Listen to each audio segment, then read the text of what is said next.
Serial वसुधा में अब होने वाला है बहुत बड़ा महासंग्राम, क्योंकि अब चंद्रिका सिंह चौहान को यह पता चल चुका है कि वसुधा और देव के बीच कुछ तो चल रहा है। वहीं दूसरी तरफ वसुधा के सामने यह सच्चाई आ चुकी है कि नैना वैना कोई लड़की नहीं थी, बल्कि अविनाश ही लड़की का रूप बनाकर देव से मिलने गया था, क्योंकि वह सब जानते हैं और यही बात देव, अविनाश और दिव्या भी जानते हैं कि कजरी की आंखें और कोई नहीं बल्कि वसुधा की ही आंखें हैं, यानी वसुधा ही असली कजरी है। यह राज सबके सामने आ चुका है और अब केवल वसुधा के कन्फेशन का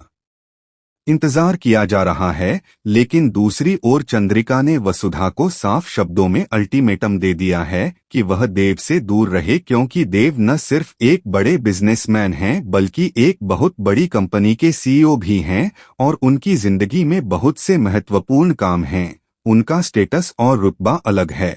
उनका समाज में एक ऊंचा दर्जा है और ऐसे में नौकरानी होने के नाते वसुधा को अपनी हैसियत में रहना चाहिए और किसी भी हाल में अपने मालिक यानी देव पर डोरे डालने की कोशिश नहीं करनी चाहिए। चंद्रिका का यह ताना सीधे सीधे वसुधा को यह एहसास कराने के लिए था कि देव एक बहुत बड़ा आदमी है और वसुधा केवल एक काम वाली है, इसलिए दोनों के रिश्ते की कोई संभावना नहीं बनती। मगर दोस्तों, असली ट्विस्ट तो अब यही है कि वसुधा इस असमंजस में फंस गई है कि वह करे तो करे क्या, क्योंकि उसे यह पता है कि देवांश उससे सच्चा प्यार करता है और वह भी देव से प्यार करने लगी है। लेकिन एक तरफ उसका विवाह हो चुका है और दूसरी तरफ उसके दिल में देव के लिए गहरा लगाव है, और इन सब के बीच सबसे बड़ी उलझन यह है कि वसुधा चंद्रिका को अपनी देवी समान मानती है। उसके लिए चंद्रिका देवी हुक्म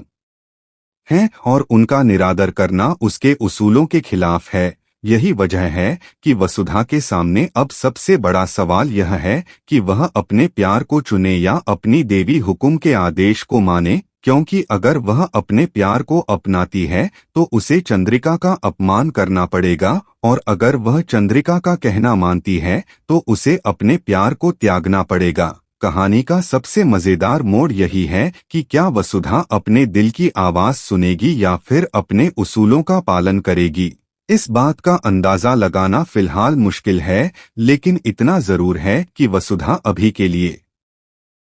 देव से थोड़ा दूर रहने की कोशिश करेगी, क्योंकि उसे लगता है कि मासा यानी चंद्रिका की बात मानना ही इस वक्त सही होगा, और इसी कारण वह अपने दिल को समझाने की कोशिश कर रही है। हालांकि यह भी सच है कि दिल के रिश्तों को न तो तोड़ा जा सकता है और न ही दबाया जा सकता है, और यही वजह है कि देव और वसुधा के बीच का प्यार चाहे जितना भी छुपाया जाए वह बार बार सामने आ ही जाएगा। यही वजह है कि अब आने वाले एपिसोड्स में हमें हाई वोल्टेज ड्रामा देखने को मिलेगा, जिसमें कभी वसुधा का दिल देव की तरफ खींचता हुआ दिखाई देगा तो कभी